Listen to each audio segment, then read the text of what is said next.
ಬೆಣ್ಣೆ ನಗರಿಯನ್ನ ವಿದ್ಯಾಕಾಶಿಯನ್ನಾಗಿ ಮಾಡಿದಂತಹ ಶಾಮನೂರು ಶಿವಶಂಕರಪ್ಪ ಅವರಿಗೆ ಇವತ್ತು ಅವರ ಕರ್ಮ ಭೂಮಿಯಲ್ಲಿ ನುಡಿ ನಮನ ಕಾರ್ಯಕ್ರಮ ಆಯೋಜನೆ ಮಾಡಲಾಗಿದೆ. ದಾವಣಗೆರೆಯಲ್ಲಿ ಇವತ್ತು ನುಡಿ ನಮನ ಕಾರ್ಯಕ್ರಮ. ಈ ಕಾರ್ಯಕ್ರಮದಲ್ಲಿ ಮುಖ್ಯಮಂತ್ರಿಗಳು ಭಾಗಿಯಾಗ್ತಾರೆ. ಡಿಸಿಎಂ ಡಿಕೆ ಶಿವಕುಮಾರ್ ಕೂಡ ಭಾಗಿಯಾಗಲಿದ್ದಾರೆ. ಹೆಲಿಕಾಪ್ಟರ್ ಮೂಲಕ ಸಿಎಂ ಮತ್ತು ಡಿಸಿಎಂ ಡಿಕೆ ಶಿವಕುಮಾರ್ ಕಾರ್ಯಕ್ರಮಕ್ಕೆ ಆಗಮಿಸುತ್ತಾರೆ ಅನ್ನುವ ಮಾಹಿತಿ ಇದ್ದು, ಮಧ್ಯಾಹ್ನ 12 ಗಂಟೆಗೆ ಹೆಲಿಪ್ಯಾಡ್ಗೆ ಸಿಎಂ ಮತ್ತು ಡಿಸಿಎಂ ಬರಲಿಕ್ಕಿದ್ದಾರೆ. ಶಾಮನೂರು ಶಿವಶಂಕರಪ್ಪ ಅವರ ನುಡಿ ನಮನ ಕಾರ್ಯಕ್ರಮದಲ್ಲಿ ಇಬ್ಬರು ಭಾಗಿಯಾಗ್ತಾರೆ. ಇದೇ ಸಂದರ್ಭ ಮಾಜಿ ಸಿಎಂ ಬಿಎಸ್ವೈ, ಸಂಸದ ಜಗದೀಶ್ ಶೆಟ್ಟರ್ ಕೂಡ ಭಾಗಿಯಾಗ್ತಾರೆ ಅನ್ನೋ ಮಾಹಿತಿ. 50ಕ್ಕೂ ಅಧಿಕ ಮಾಜಿ ಮತ್ತು ಹಾಲಿ ಸಚಿವರು ಈ ನುಡಿ ನಮನ ಕಾರ್ಯಕ್ರಮಕ್ಕೆ ಬರ್ತಾರೆ. ಹಾಗಾಗಿ ವಿಐಪಿ, ವಿವಿಐಪಿ ಆಗಮನಕ್ಕೆ ಒಟ್ಟು 6 ಹೆಲಿಪ್ಯಾಡ್ಗಳ ನಿರ್ಮಾಣ ಆಗಿದ್ದು, ಎಂಬಿಎ ಗ್ರೌಂಡ್ನಲ್ಲಿ 3, ಜಿಎಂಐಟಿಯಲ್ಲಿ 2, ಐಟಿಐ ಗ್ರೌಂಡ್ನಲ್ಲಿ 1 ಹೆಲಿಪ್ಯಾಡ್ ನಿರ್ಮಾಣ ಮಾಡಲಾಗಿದೆ.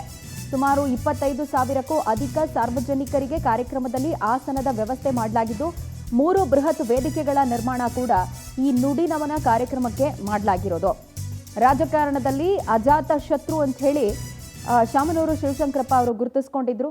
ಅವರಿಗೆ ಎಲ್ಲ ಪಕ್ಷದಲ್ಲೂ ಕೂಡ ನಾಯಕರುಗಳ ಜೊತೆಯಲ್ಲಿ ಉತ್ತಮವಾದಂಥ ಒಡನಾಟ, ಬಾಂಧವ್ಯ ಇದ್ದಂಥ ಹಿನ್ನೆಲೆಯಲ್ಲಿ ಈ ನುಡಿ ನಮನ ಕಾರ್ಯಕ್ರಮಕ್ಕೆ ಬಹಳ ದೊಡ್ಡ ಸಂಖ್ಯೆಯಲ್ಲಿ ಪಕ್ಷಾತೀತವಾಗಿ ನಾಯಕರುಗಳು ಕಾರ್ಯಕ್ರಮದಲ್ಲಿ ಭಾಗಿಯಾಗ್ತಾರೆ.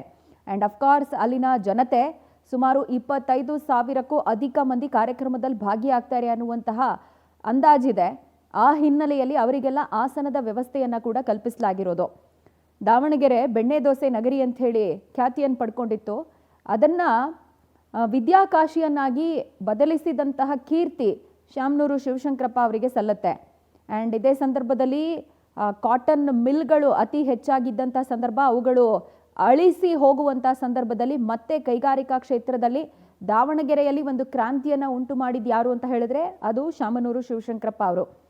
ಶಿಕ್ಷಣ, ವೈದ್ಯಕೀಯ, ಕೈಗಾರಿಕಾ ಕ್ಷೇತ್ರದ ಮುಖಾಂತರ ಅನೇಕ ಜನರ ಬದುಕಿಗೆ ದಾರಿದೀಪವಾಗಿದ್ದವರು ಶಾಮನೂರು ಶಿವಶಂಕರಪ್ಪ ಅವರು. ಹಾಗಾಗಿ ಅವರನ್ನು ಧಣಿ ಅಪ್ಪಾಜಿ ಅಂತೆಲ್ಲ ಅಲ್ಲಿನ ಜನ ಸ್ಮರಿಸಿಕೊಳ್ತಾರೆ.